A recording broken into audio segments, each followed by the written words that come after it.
Well, hello everybody, and welcome back to another episode of Notes from the Pastor Cave. I believe we're talking about episode number 84. Don't quote me on that. I'm terrible with numbers. But what I do know is this, that we are marching towards 100. And, 100 is a great big deal, round number, right? And so I don't know. I think somebody out there, we're up to 134 subscribers. Somebody ought to take me to dinner or something, I guess. I don't know. I'm just thinking that. I can't really think of a good way to celebrate 100 that's any different than what we did at 50 with the balloons and things. But if you have a good idea of how we can celebrate 100, then I would love to. I would love to know it. Maybe we'll do a video of me and the cats or something like that. Just something just a little bit different for number 100. When last we met, we were talking about this pretty amazing moment, and that's the thing about us, right? We think about amazing moments like the burning bush, or we think about amazing moments like God scribing the Ten Commandments on pieces of stone and things like that. But really, what we have here is an amazing moment that you might not think of as an amazing moment that would get overlooked, because for Moses, it has become the norm. And of course, Moses has to make sure, more than anybody else, that he doesn't overlook an amazing moment, because here is Moses, and he is interceding on behalf of the Israelites before God. This is after the terrible debacle of the golden calf, and he's trying to use prayer to kind of set his world right again, and there's nothing wrong with that. He's in it with an attitude of trying to figure out what it is that God wants, and that's really what prayer is all about. It's not about what we want. It's about finding out what God wants and then praying for that thing to pass, praying for it to come about. And so we have Moses here in chapter 33 of Exodus, and really what he's doing is, I think he's trying to figure out, where does he go from here as far as partnership is concerned? Because he's always had Aaron. But he's not. I don't think he's sure if he has Aaron now because of everything that happened with the golden calf. And so the first thing he says, okay, who are you gonna send with me, Lord? Who's gonna be my partner in this? And and God's answer is, hey Moses, I know you by name, and you have also found favor in my sight. Okay, that's God's answer to who you're going to send with me. And then Moses says, if I have found favor in your sight, please show me your ways that I may know you in order to find favor in your sight. So this is incredibly beautiful.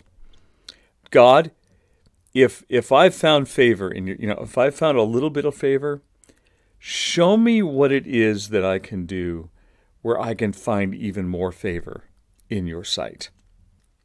Now, if that doesn't show the absolute humility and surrender of Moses, I don't know what does, because Moses has just really taken himself. He's unsure about the future, but he's taken himself out of the equation here. He's taken himself out of the conversation. He's saying it's all about you, God, and so because it's all about you, I want to know more favor. And by the way, if you don't mind, Lord, please consider this nation that you've asked me to lead. Okay, and that's kind of where we left off, because God then says, my presence will go with you and I will give you rest. That's where we stopped.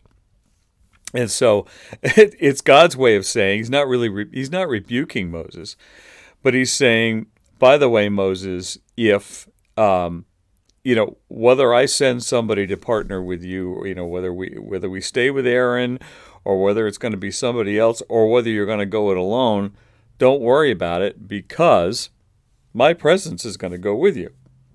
I'm going to give you all the spiritual rest, the peace that, all this that's going on in your mind right now. I'm going to give you rest because I'm going to go with you. So, even if I chose a toad for you to put in your pocket and go with you as a partner, that would be fine because I'm God and I'm going to be with you. Okay. So, this is where we get to verse 15. This is a continuation of the prayer, but it goes, beyond the last video. And he said to him, if your presence will not go with me, then do not bring us up from here. And I got thinking about that.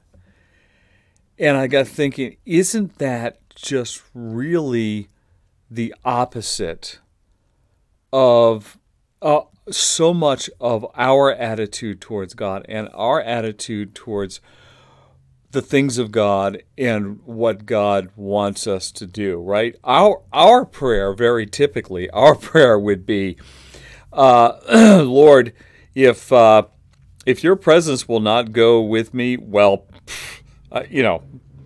I'm going to do this by myself. I'm going to go it alone because this is what I want to do, God. And if you're not going to bless it, and if you're not going to be with me, then just too bad.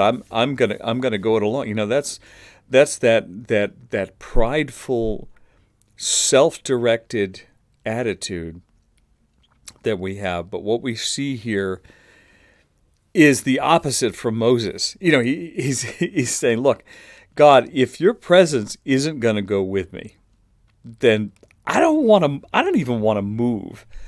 I don't even want to go from here. And that's what he says.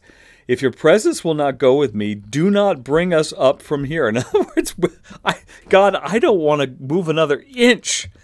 I don't want to go another foot if you're not going to be with us.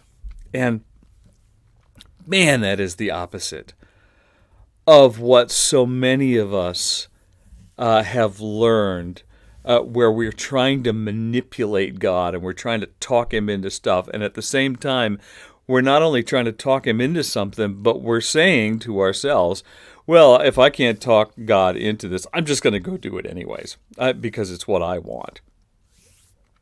So it is so much the opposite of the way so many of us have come to think of prayer and communication with God. For how shall it be known that I have found favor in your sight, I and your people? All right. So he says, if we're not gonna be associated with you, if you're not gonna go with us, right? If your presence isn't gonna go with us, then the only thing, the only thing that makes us God's people and the only thing that makes us distinct is your presence, God. So if we're going to go it alone, there goes your presence. There goes our distinctiveness. We're just another, any old group of people. And it kind of reminds me of something that I happen to, very often I'll pray this on Sunday morning when our service starts, and I'll just say, Lord, if you're not going to be with us today, then it really doesn't matter that we came out and we're all getting together and we all dressed a little bit to come and we all piled the kids in the car. What's the point if God is not going to be with us? And that's why it's so important that we invite God into our presence when we have something like a church service. Checking the time here. Aha, we're good. So anyways. But Moses realizes this. He says, how are we going to remain a called and distinctive people if your presence isn't going to be with us, right? It's not Moses that makes them special. It's not the Israelites that makes them special.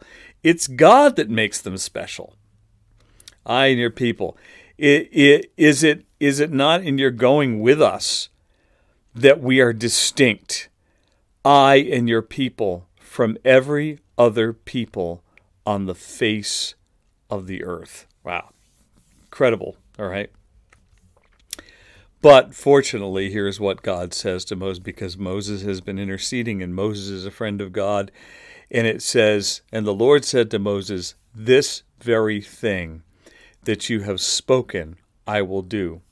For you have found favor in my sight, and I know you by name. Okay? So God moves in accordance to his closeness with Moses. Hear me. God moves in accordance to his closeness with Moses. He says, look, I know your name, Moses. We meet as two men meet face to face. I am your God. You are my servant. But we meet as friends. We meet face to face. And you have found favor in my sight. You're doing what I want you to do, and you have the heart attitude that I want you to have. And therefore, I'm going to do what it is that you are asking me, right? And what happens next is that Moses then gets to see God pass by. You know, this very special moment where God says, "Look, you can't see my face, but I'm gonna pass by. So when I pass by, I'm gonna hide you in the cleft of the rock, and I'm gonna cover you, cover your face with my hand, and then when I pass by, then you'll be able to see me pass by, but you can't see my face." Okay. So he gets to see God pass by, but that all starts with a regular meeting with God at the regular place, at the tent of meeting. It all begins at the tent of meeting. It becomes a meeting on Sinai, but it starts at the tent of meeting. And what that says to me is that which we do, which is regular, our regular meetings with God. Maybe there's no thunder and lightning or angelic voices, but our regular meetings with God set up special moments with God. Our regular meetings with God set up special moments with God. And here is just one of the prime examples of that. That's it for today. We're at the 13-minute mark. That only gives me a few minutes to say goodbye. Don't forget to like and, got to get the camera right here. Yep, don't forget to subscribe and like.